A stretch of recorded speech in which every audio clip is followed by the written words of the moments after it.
Ackerson and Bunsen were both here in about that time, and we began to become a much more appropriately staffed College of Education. And Dean Gorman was very good at, I think, picking people. Of course, he picked me, but right. Other than that, one or two mistakes. Yeah, he did pick some interesting and solid people there to build your college. Well, he had Dr. Bethel and Fran Holliday in elementary education, and you know Dr. Bethel, she's a powerhouse. And Lita Holly was in business education. And Verda Rausch came same year we did, in '55, and Verda's still here in business education. But cooperation and communication between the academicians, if that's what you call people in other colleges, and the people in the College of Education got a real good start under Dean Gorman. As a matter of fact, he insisted on it. And it was easy for me to follow up with that. And then, too, we had good working relations with the elementary and secondary schools in the area. At that time, Dr. Burke, when I came, Dr. Burke was superintendent of the Omaha Public Schools. And Don Stroh was superintendent out at Millard. As he still is in 1984. Yeah. And these people, in my opinion, have always been very supportive of the university. And of course, we in turn have provided them with a lot of fine material too, haven't we? Yeah, but you don't hear their bad-mouthing the university. And in many communities, you'll find sort of a we-they relationship between the university or college people and the people in the elementary and secondary schools. I think we've enjoyed a healthy relationship with the elementary and secondary schools, not only the public schools, but also private schools, most of them, until you get into these commercial schools that have come into recent prominence because of their commercial approach to education. I would have a little trouble cooperating with some of them. We're talking about the basic educational institutions, elementary and secondary, and so on. Yeah, and I think the universities enjoyed healthy interaction there. It can always be better, but I think it's been good. But I think the other parts of the university, the business college, has had a good working relationship with the business community. Yes. And I think the Fine Arts College is, of course, I never thought the Fine Arts College was really necessary. It was doing very well in the College of Liberal Arts, in my not humble opinion. But people say, you know, my culture quotient isn't very high. But anyway, that portion of the university and the fine arts community in the Omaha area have worked well together. Indeed on several things. Indeed so. And so I think that the University of Omaha, or the University of Nebraska at Omaha, has really fit into this community quite well. But one thing you mentioned earlier was how small the program was when you came. Really a basic 24 hours, and all the other hours were out in some other college when a person was going to be in secondary education. Well, as you added specialists in English and science and social studies and math, you started to expand the program. You started to add people. You added courses, certainly, didn't you? Yeah. Try to bring the curriculum up to date, if you would, Paul, as to how that came. Well, you remember Sputnik. That prompted a lot of attention to math and science. Indeed it did. And the emphasis given to the preparation of math and science teachers. And we had a fellow named Dr. Brooks here, Merle Brooks, who was in biology. Remember him well. And was very capable at getting grants. And Merle worked with us in the College of Education, and the public schools in workshops for teachers, and also then cultivating the preparation of people in the field of math and science. And that's about the time that Dr. Zebarth came in math, and Ackerson and Bunsen came in science. And in addition to their working with students who were getting ready to become teachers, they became very involved in the workshops for teachers already on the jobs. And it was helpful to have the workshops and the stipends that teachers got and that sort of thing, because it helped pay the teachers too. Yeah. And Merle Brooks was really a very teacher-oriented type person, a great teacher, And my son, Mike, took some courses with him, and Mike's about as critical of teachers as anybody I know, but he has great regard for Merle Brooks. And so that kind of acceleration in math and science also produced some side effects over in the field of foreign language, because that field was also recognized then, as it is now, as a field in which we here in the United States are woefully weak. Yes. Our president has to have foreign interpreters interpret for him. We just don't have the people that can handle foreign language. So we haven't solved that problem, but at least Dr. Sadler was hired at that time to come in to work in the field of foreign language education. And the college also then got into the area of special education. And that's really become a boomer. That was really a boomer, because we had already gotten started with special education on this campus. Well, Dean Gorman had been early on in that field. What were the first things they tried to do in special education, which has certainly grown just tremendously? Well, Dean Gorman, you know, when he came to Omaha from Butler University, he came here as a half-time university person and half-time with public schools. Oh, did he? Yeah. And he was the director of curriculum for the Omaha Public Schools in that capacity, and then he was also here at the university. So it provided a relationship that's really quite unique. And incidentally, he did a great job with both places. And Harry Burke wasn't the easiest guy to satisfy in the public school. I understand. And Dr. Milo Bayo was not the easiest guy to satisfy in higher ed. So you know Dr. Gorman was damn good. But Dr. Gorman was working with the curriculum and building in the schools. And he may have already told you some of this, but he knew that some children just weren't able to handle what other children were able to, and yes, they got into the testing program, and Dean Thompson was very actively involved in the testing. Yes, they had the child clinic of some kind in the College of Education to give students opportunity to get skills in testing, the university students, but also as a service to the public schools. So the kids would come here for testing, and then they'd prescribe some kinds of work for them. So that group of people was very early on into the field of special education. And then after I became dean and after we got into the merger, we formed a consortium with the people in the med school and the people at University of Nebraska-Lincoln to sort of work together in trying to do things in the field of special education. And we had a person right off from the beginning in 1968, a fellow by the name of Morrison, who worked over in the Med Center half-time and half-time on our campus. And we had good liaison there with that group. Jack Trimbath was over there, and Dean Kugel was over there. And they saw the advantages of being involved with the teacher education institution as well as the medical institution. And again, there's a guy, Dean Kugel, with tremendous vision. And Dean Whitson, remember him? The dean of the med school at that time. You bet. He was a wheeler and dealer and a great guy, and a lot of vision, a lot of moxie.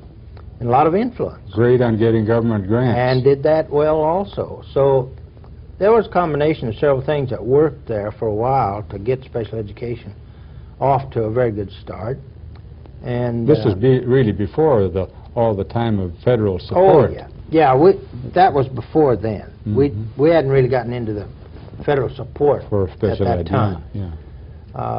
And then we had another interesting development at that time when they had the Urban Affairs, Center for Urban Affairs. Yes. I don't know if you remember that or not. Wayne Wheeler was in on that early on, and we had a good time. Wayne Wheeler and Dean Kugel and I and a social prof from the University of Nebraska, Lincoln, visited Rutgers University and Harvard and MIT and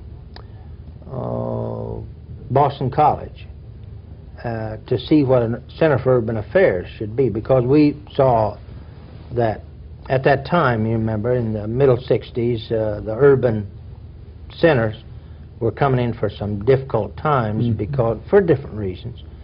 And we felt, and I say we, the administration here at the university, thought that there should be some things that the university could do for the urban community. And the med school people were interested in this, as were the people down at Lincoln. But I still don't think we ever put it together the way the ag boys did with the ag college. And we tried to draw some analogies to the ag college's accommodation for the rural areas, to the ways that the Center for Urban Affairs could do things for the municipal or for the urban area. But we never did get that pulled off. But the whole area did grow, and it's grown. Became active in a variety of directions, certainly. Yeah. So then they came in with College of Public Affairs and Community Service, was sort of took over some of the jobs of the Center for Urban Affairs. Yeah, which is sort of an outgrowth of the College of Education. Yeah. Yeah, there's a lot of that kind of thing. We had the Center for Urban Education over on North 16th Street. Right. Got that early on in, I don't know, 1969 or 70. And we were offering courses up there to people in that area. And Floyd Waterman and group? Yeah. Floyd Waterman and Walt Callinger were up there. Jim Seeley. They were very active in the urban affairs. But the Ag College has a far superior network of communication and influence than any urban institution does, I think. They just got it cracking the right way. Yep. And for whatever reasons, that hasn't seemed to be accomplished. It hasn't accomplished in the urban areas. Urban areas. Now, from what you've been describing, Paul, for these last minutes, people and various programs and some of their values, it just seems like the whole thing's growing. Yeah. Do you remember what, speaking of growth, it comes down always usually, not to programs as much as to students, of course, the really important part of all this. How big was the student enrollment day and night when you and I came here in the middle 50s? Well, I can't remember for sure, can you? Yeah, I think there were about 2,500 day school.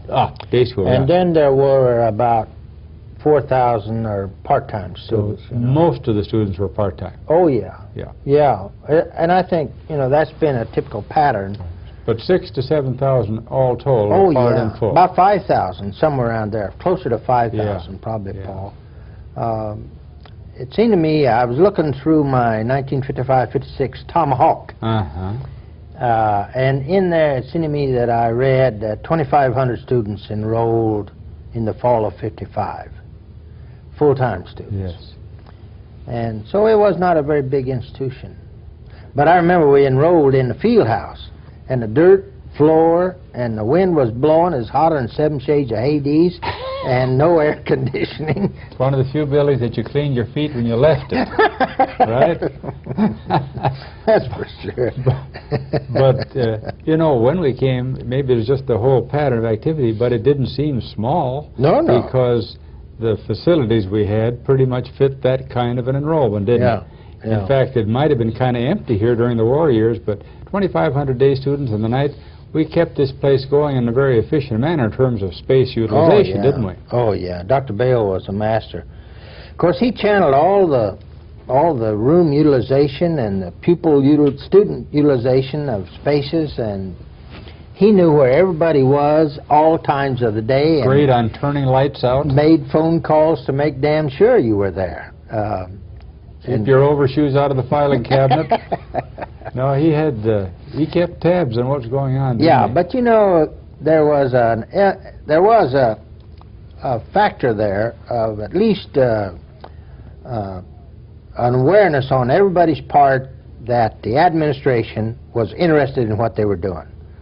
And we know from the Hawthorne studies and lots of other studies since then that the indifference of administration to what people do is as contributory to dissatisfaction as any other factor. And administrators who don't know what faculty members are doing, who don't show an appreciation for it, really ought not be in administration. You know, speaking of administration, I want to get to that because you entered into that in sort of a full-time fashion after you've been here a few years, and that's as the dean of the college. But yeah. I think I want to save that for the next tape. As we wind up this one, though, in the last 3 minutes or so, one of the things we've touched on just naturally as we went along is how the place grew. The 52 acres remained pretty much the same there in the 50s and 60s, but we did add some stuff, didn't we? Oh, yeah. Like you didn't have a College of Education building in 55, of course. Oh, no. No, no. That came 72. Yeah. And the first building that was added, of course, in addition to the municipal, was the field house. Mm-hmm.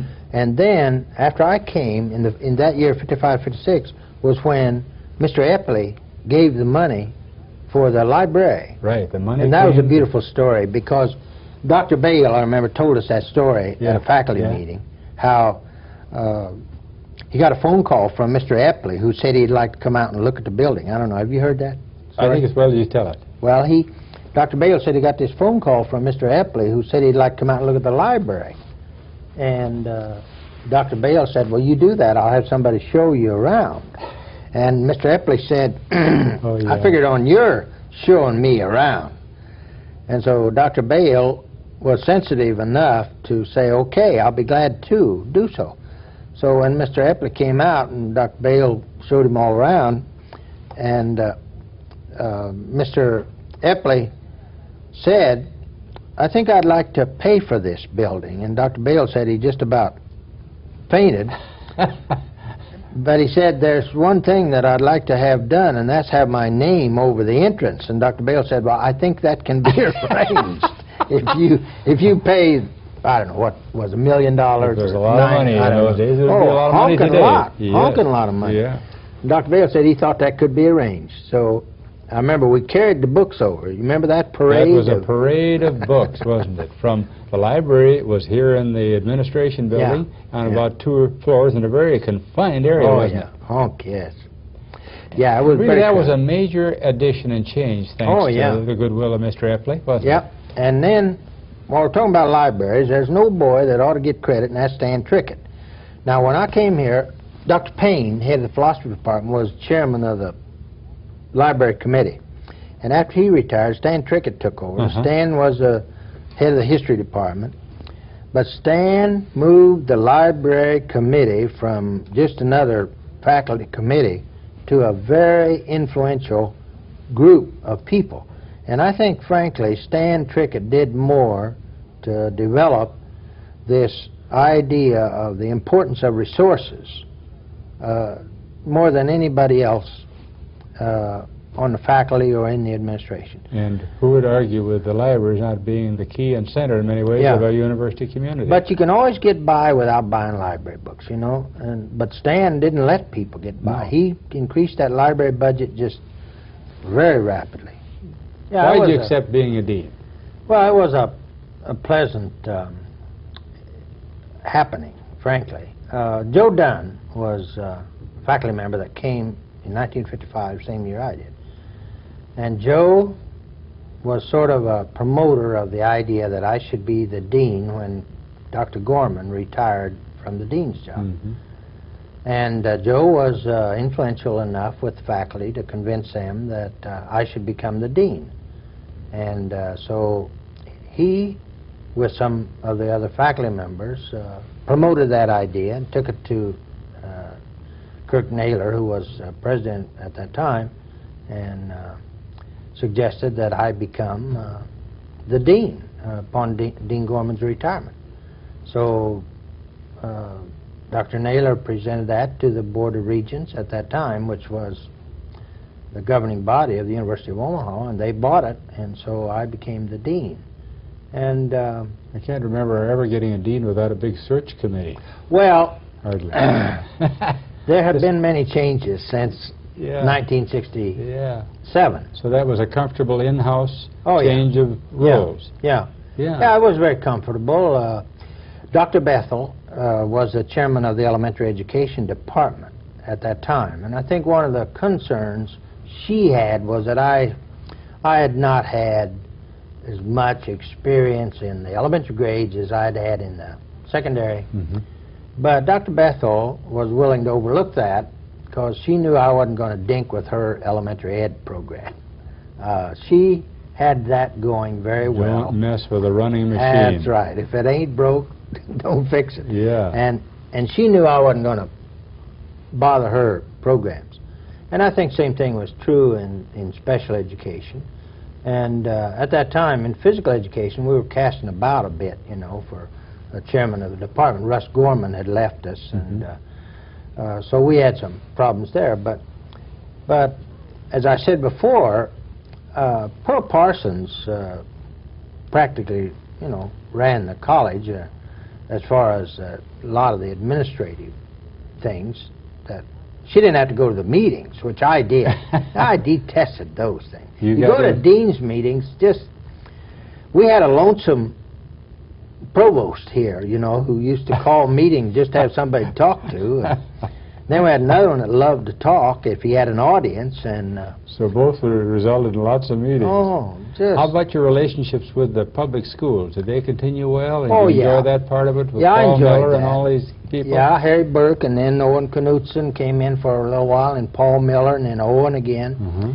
And in 1969, they had conducted a vote on a bond issue, and it did not carry. And at that time, there were lots of schools where they had 40, 45 kids in each grade. And I just was one that was not convinced that that was the way education ought to be. So I ran for the school board on the proposition that we're going to spend more money. Mm-hmm. And I told people that. And I won't take credit for it, but we did get the sizes of the classes reduced. And you also got elected, didn't you? And I got elected to the Board of Education. You started a sort of another job then. I lasted a long time. I served 8 years. I was elected. I was proud of the fact. I'd take pride in it. I'm not sure one should. One guy told me the reason I got elected president of the board 5 times was that I couldn't talk so much if I was president. But anyway, I was very proud of the fact that I served on the Omaha Board of Education. We had difficult times. Anything about that could create a conflict of interest working for this university and the public schools too? Because there were times, you know, when both those groups didn't always see completely eye to eye. Yeah, I know that. But it was more of a compounding of interest as far as I was concerned. We got into a hassle over the early childhood education, the Head Start program. Mm-hmm. But that was pretty shoddily handled by some university personnel. And Owen Knutson got his back up, justifiably so, about that incident. That was a bad scene. But no, I never felt that there was a conflict of interest. I know there were some people who would bring up that kind of thing, but you get that everywhere. Everybody's got a conflict of interest on something, and that's another story. But to me, the working relationships between the university and the elementary and secondary schools are extremely important. And I hope that I contributed that somewhat. Well, I think you certainly did. Now, one quick question as we wind things down here in our last tape. The merger was a big thing during our lives here. Oh, yeah. A major change. Yeah. How did it affect you? What did you think of it? Well, it was an option that provided the means whereby the university could accomplish the goals that we had. We weren't going anywhere without additional revenue. And coming into get up to the state trough, along with the rest of them, made it possible for the building of new buildings, yeah, for hiring of faculty, for development of programs, and frankly, just attitude toward the future that had hope and ambition and expectations, in contrast to just trying to make it go for a month or a year at a time. Yeah, hanging on. Now, as we wind things up, a little tough question perhaps, but your gut reactions to what the university generally has meant to you over the years. You've been here, Paul, a long time. Yeah. It's meant something I imagine rather personal to you. Oh, yeah. It's been a real sense of pride and satisfaction to say that I'm at the University of Nebraska at Omaha.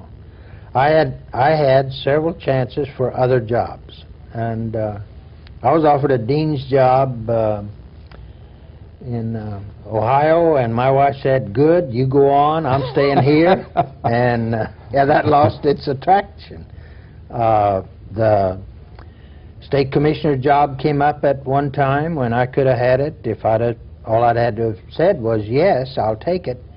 And there have been some other jobs, but there have been such great people at this institution with whom it's been such a pleasure for me to associate. And I don't think it can beat that. It's permitted me also to go out and work in the outstate, or greater Nebraska, as they prefer to call it.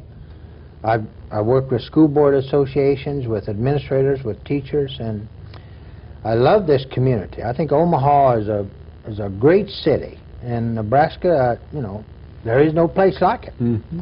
And I just feel very fortunate to have had 30 years at this. And I'd like to sell it to a lot of people. Of course, a lot of people already own it and don't know it. But And Paul, I think you've been working hard at doing that for 29 plus years, and I thank you, speaking for the university generally in this instance as we talk, for being a part of it and for being a part of our reflections in time. I really enjoyed having you, my friend, join me today. okay, thank you, Paul. Our visit has been with Paul Kennedy of the College of Education on our reflections in time in the year 1984.